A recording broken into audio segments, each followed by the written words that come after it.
नमस्कार दोस्तों। आज की इस वीडियो में हम देखने वाले हैं कि इनकम टैक्स के रिटर्न सभी ने फाइल कर दिया है। फाइल करने के बाद कुछ लोग ऐसे हैं जिनका इनकम टैक्स का रिफंड अभी तक क्रेडिटेड नहीं हुआ है। तो हम इस वीडियो में देखने वाले हैं कि क्या पॉसिबल रीजंस हैं जिनकी वजह से इनकम टैक्स का रिफंड अभी तक आपके अकाउंट में क्रेडिट नहीं हुआ है। ठीक है, तो चलिए वीडियो को शुरू करते हैं। सबसे पहले आप अपना इनकम टैक्स का लॉगिन कर लीजिए। लॉगिन करने के बाद सबसे पहले जो आपके डेस्कटॉप में जो स्क्रीन्स आएगी उसमें देख लीजिए यदि रिटर्न प्रोसेसिंग तक पहुंच गया है या प्रोसेसिंग कंप्लीट हो गई है तो आपका रिफ़ंड जल्दी आ जाएगा। यहाँ पे अवेटेड रिफ़ंड लिखा हुआ दिखेगा, लेकिन मुद्दा ये नहीं है। बात यह है कि हमारा रिफ़ंड अभी तक क्यों नहीं आया है या इनकम टैक्स का रिटर्न प्रोसेस क्यों नहीं हुआ है। यदि आपकी ये 2 स्टेप तक गया है तो आपको क्या करना है, और आपकी चारों स्टेप फुल हो गई है तो आपको करना है। लेट्स सपोज आपकी यदि 2 स्टेप ही यहाँ ग्रीन टिक दिख रहा है तो आपको सबसे पहले चेकआउट करना है प्रोफाइल में जाके कि आपका जो बैंक अकाउंट है राइट वो प्री वैलिडेट है या नहीं। उसके लिए आपको माय प्रोफाइल में जाना है सिंपली, और माय बैंक अकाउंट में क्लिक करना है और चेक करना है। जैसा कि आप यहाँ पे देख पा रहे हैं, यहाँ पे वैलिडेटेड और एलिजिबल फॉर रिफंड दोनों पे ग्रीन टिक है। साथ ही आप ये देख लीजिए नॉमिनेटेड फॉर रिफंड में ये इनेबल होना चाहिए, ये यदि है देन ओके। फिर सेकंड चेकलिस्ट आपको जानी है पेंडिंग एक्शन में। पेंडिंग एक्शन में जाके आपको वर्क लिस्ट में चेक करना है फॉर योर एक्शन में कुछ है क्या, यहाँ पे कुछ नहीं है। फॉर योर इन्फॉर्मेशन में कुछ है क्या, नहीं है। इन केस रिटर्न में कोई प्रॉब्लम होती है तो इनकम टैक्स डिपार्टमेंट आपको यहाँ पे नोटिस देता है। यदि आपको कुछ नोटिस आया तो उसका रिप्लाई अकॉर्डिंगली आपको करना होगा। अब इस केस में हम देख रहे हैं कि हमें ये नहीं है। फिर आपको तीसरी चेकलिस्ट लगानी है कि पुरानी कोई डिमांड जो आपकी आउटस्टैंडिंग तो नहीं है, जो आपने पे नहीं किया है। 99% केसेस ऐसे रहते हैं जिसमें डिमांड आउटस्टैंडिंग रहती है आपकी, इस वजह से रिफंड नहीं आता। अब इस केस में 2010 की असेसमेंट ईयर की डिमांड आउटस्टैंडिंग है। आप इस डिमांड को पहले चेकआउट कर लीजिए। यदि आपको लगता है कि यह डिमांड एकदम करेक्ट है, सही है, जैसे इस डिमांड में मैं देख पा रहा हूँ तो यह इंटरेस्ट की डिमांड है। ओरिजिनल डिमांड जो थी वो 9820 की थी, जो शायद इसमें पे कर दिया होगा, लेकिन जो इंटरेस्ट है वो पे नहीं किया है। तो इस वजह से भी आपका रिफंड अटक सकता है।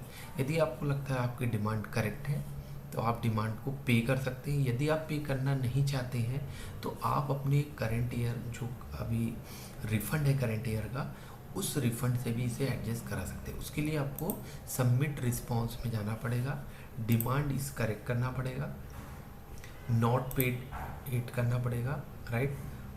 या एक काम करिए, आप डिमांड इस करेक्ट में ना जाके partially disagree with demand either full and part कीजिए।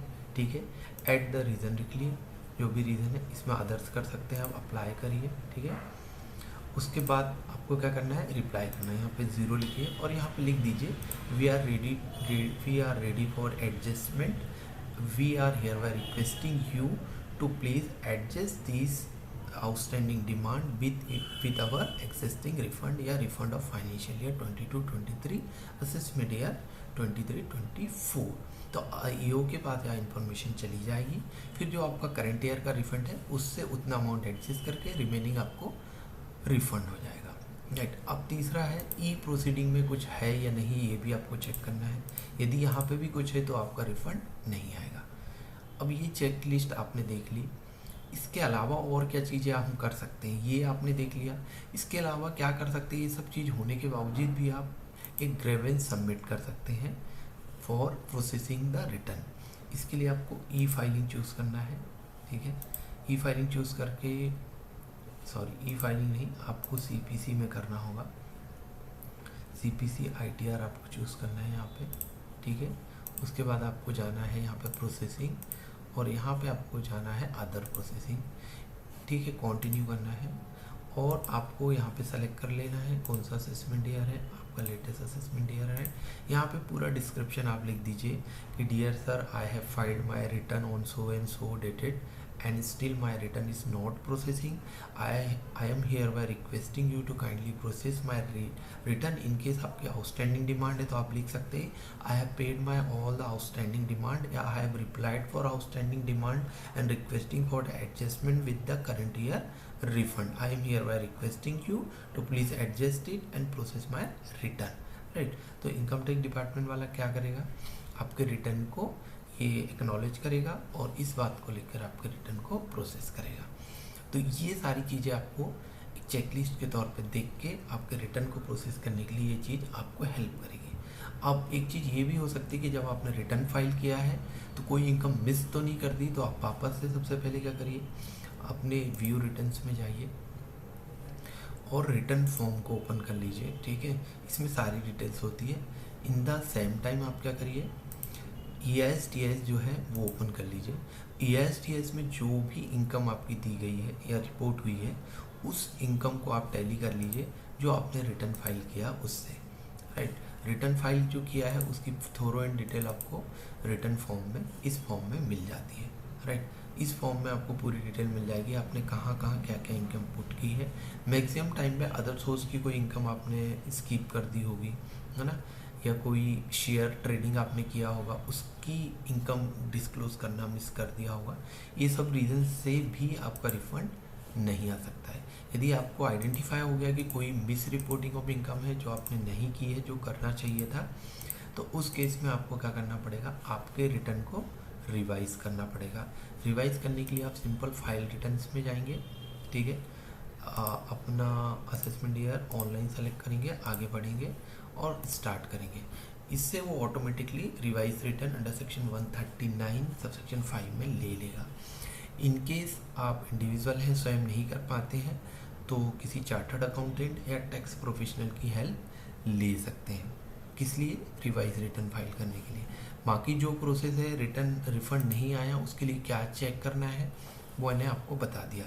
अब दूसरा केस हो सकता है कि रिटर्न प्रोसेस हो गया है, बाकी कोई भी पेंडिंग एक्शन नहीं, तो क्या करें, तो ग्रेवेंस डाल दीजिए और उसमें लिख दीजिए रिटर्न प्रोसेस।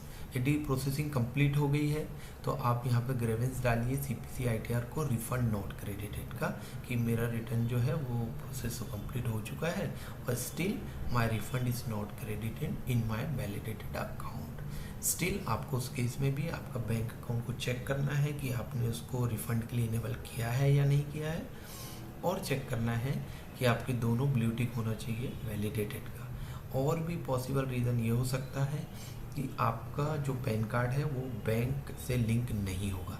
यदि ऐसा केस है तो सबसे पहले आप अपने बैंक से अपने पैन कार्ड को लिंक करा लीजिए। तो ये सब पॉसिबिलिटी हो सकती है कि रिफ़ंड नहीं आने की। राइट, तो इसे सब चेक करिए और आप इसका रिप्लाई बना सकते हैं। Thank you so much for watching this video.